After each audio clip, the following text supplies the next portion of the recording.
Hello everybody, welcome back to my channel. My name is Harpy and welcome back to Hustle Cat. So last time in the last 10 episodes, we went down the path of Finley, which she's so cute, and I was so happy that I did her first because she was so... I did her first. I'm sorry. That was bad. I'm 12. Sorry. Anyway, we are back, and I feel like every single path that we're going to go down, we're going to go ahead and do 10 episodes of, just so we can make sure to do it in depth and we don't miss anything. So if you want to skip the beginning parts, because I finally read that you can actually unlock graves if you do a whole bunch of certain things. So I'm going to make sure to start fresh every single time. And make sure to get all the achievements because I missed the costume achievement. I missed a couple of different ones. So I'm going to go back and make sure to do all of those. So if you don't care to see like me starting over from fresh and all the way through that, then you can go ahead and skip.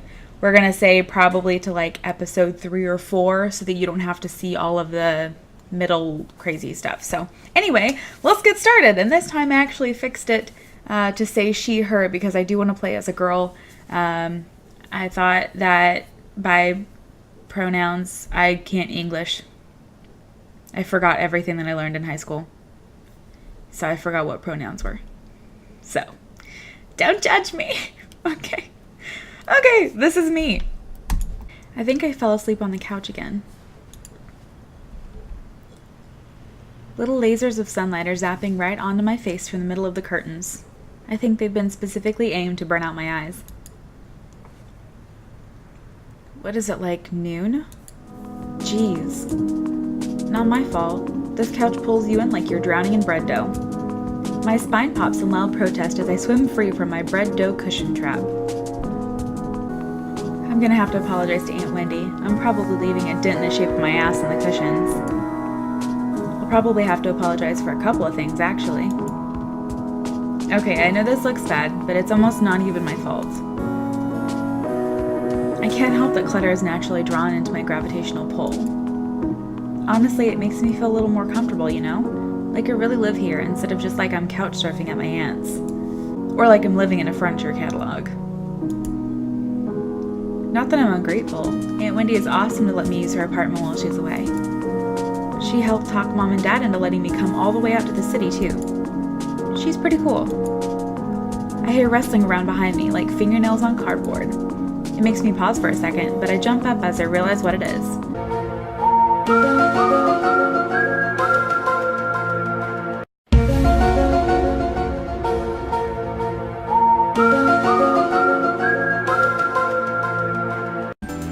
Welcome, please sit wherever you'd like.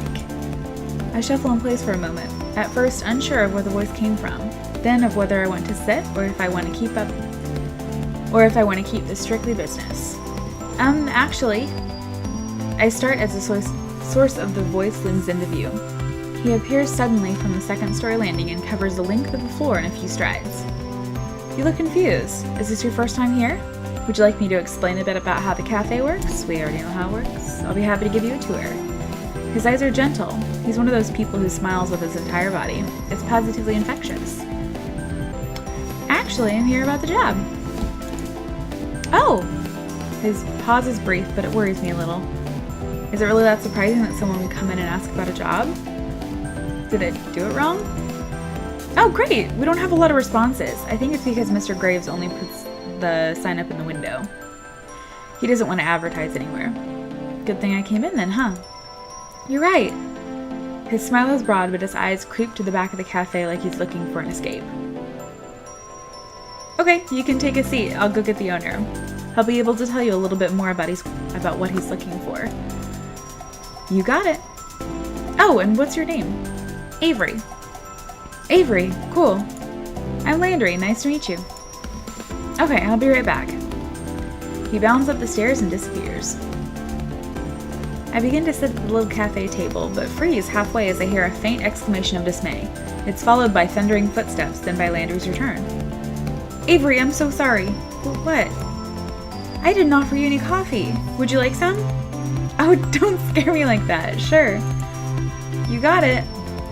Wow, these are vastly different. I didn't know if you chose, like, I expected if you chose different things that different things would happen, but I didn't expect, like, the whole dialogue to be, like, vastly different. He vanishes into the back again and reappears carefully balancing a stout white mug atop a black saucer in one hand and a tiny creamer in the other. Gently, he sets the mug and creamer before me. I forgot to ask how you take your coffee, so I brought you some milk. There's sugar on the table if you'd like it. Oh, thank you. Okay, I'll check with Graves this time. I mean it. Landry bounced to the back room and is again out of sight. A Siamese cat timidly peers at him as he goes, then directly at me with a wide-eyed, worried look. Hi, Hayes. Hi. You're so stinking cute. I give it an awkward smile and nod before I realize I'm treating a cat like a stranger in an elevator. I dump most of the milk and 3 sugar packets into my coffee before I can get it to the consistency I like. I pour what should be a little splash of extra milk, but half the creamer's worth spills in. It almost overflows. I'm so sorry that I offended you, Hayes. This cat's looking at me like it's offended by what I just did. What, like a cat knows anything about coffee? Actually, he does. Excuse me. When Landry finally returns, he's not alone. This is Graves, the owner of the cafe. Graves, this is Avery. Hello. He looks like he should own a bookstore that insists it sells tomes, not books. Or maybe that he sells crystals that balance your chakras. Or maybe this is what the owners of cat cafes look like. I've never seen. Ah! His eyes, they're 2 different colors. I can't focus on both of them at the same time. Which one am I supposed to look at? My attention is sucked into his icy blue eye. Is he wearing a contact to complete his dark Renaissance look? I think it was his eye. Yes, it was this. Eh? He had the eye of a vulture, a pale blue eye with a film over it. Whenever it fell upon me, my blood ran cold, and so by degrees, very gradually, made up my mind to take the life of the old man, and thus rid myself of the eye forever. Telltale Heart. Excuse me? Telltale Heart, you were looking at my eye. Kids, don't you read that in high school? Well, yeah, but Iridis heterochromia. It's more common in cats than humans. What a weirdo. I'm not sure I want to work for a guy like this. We talked about this last time, Avery. Don't judge. Oh, cool. I didn't know that. Might as well humor him a bit. If this guy's gonna sign my paychecks, he can rattle off as many weird cat facts as he wants. Graves, would you mind telling Avery a bit about the place? I think it'd be good if you talk about what we do here. Graves looks like the notion is causing him physical pain. I'm not too keen on this idea either, Chief. You didn't do that already? Don't you think it sounds better coming from the owner? You're going to be doing the interview anyway. Good point, Landry. This cafe would collapse into rubble without you around to keep me on track. Alright, Avery. I didn't prepare a speech, so you'll have to forgive me. I'm a little surprised to hear that, but I guess there aren't any Poe stories that he can quote for this situation. I like to take care of the strays. I like coffee, I like good desserts, I like a beautiful room. I wanted a place where I could have all of those at once. That's how a cat paw was born. The cats here are from the neighborhood. Usually they want to come here, so I don't have to convince them to come in. Forever home. Pithy, I hate that term. But the cats who want to be adopted are listed on the wall over there. I'm a good matchmaker for people and cats. I can tell who's a good fit for the cat personality. If they meet my standards, they've got a new family member. It's good you help them find homes like that. Well, if I had the room, I'd just keep them all. He totally means that, doesn't he? Cool. I get to be interviewed by a cat hoarder. I don't know, it's probably better that way, right? Who knows? Follow me, we'll talk on the second floor. Before he finishes the sentence, he's already 3 steps up the stairs to the balcony. So much for the introduction to the cafe, I guess. I shake my head a little and follow him. After all, I really need a job.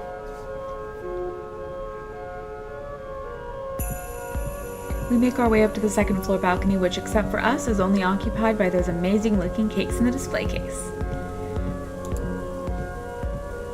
I wonder if I can get a slice on my way out. Graves leads down over the balcony of the cafe and raises his voice to the people below. Or to the cats, I guess, since cats are the only thing that I can see from here. Hayes, will you get us some coffee? Is that the chef? I haven't seen anybody here besides him and Landry. Oh, I already had a cup. Is that going to stop you from another? You can't have enough coffee, especially when Hayes is the one making it. I don't think I met Hayes. You may have. You might not know it yet. We sure did! Graves folds himself into the slender chair at a corner table. He pushes the opposite chair away with his foot, nudging it just enough to turn it towards me. Come on, sit down. Let's talk. You don't have to be so stiff. Interviews are boring. Make it interesting for the both of us. No pressure, huh? Graves sits with a sort of grim pomp, like he's sitting in a skull throne and Raven's going to land on his shoulder at any time. Maybe it's more like he's about to roll a die with a lot of sides. I bet he's a nerd. I bet he's an awesome nerd. Take the seat across from him. Just so you're aware, we aren't starting without coffee. Okay. You can talk, of course. I meant the interview. Okay. Out of the corner of my eye, I notice a tiny slip of a blonde man staring at the balcony entrance. Ah! I jump a little. When did he get here? I didn't hear anybody come up the stairs at all. Is this guy a ghost? Graves looks like the type to hire ghosts. He looks terrified by my shout. I think I scared him more than he scared me. Gingerly, he sets 2 mugs in front of Graves. Thank you, Hayes, but you should give Avery the other mug. He sounds like he's reminding a child to say thank you. Of course. Hayes glances up at me. Our eyes meet for a millisecond before he suddenly finds something very important to focus on downstairs. He pushes the cup toward me without looking back up. Thank you. Graves' ring clacks against the porcelain of the cup as he takes a drink. Perfect, as always. I don't know what I did without your coffee. Nothing special, really.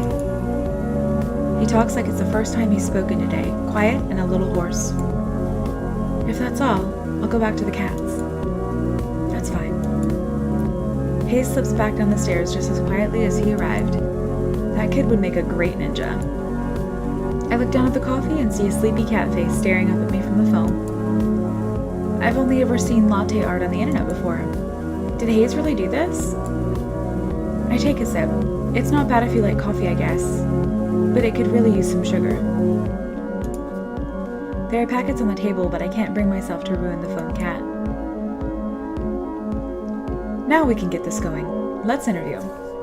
Alright guys, I'm going to cut this episode here and we will take the interview in the next episode, so I'll see you then. Bye bye!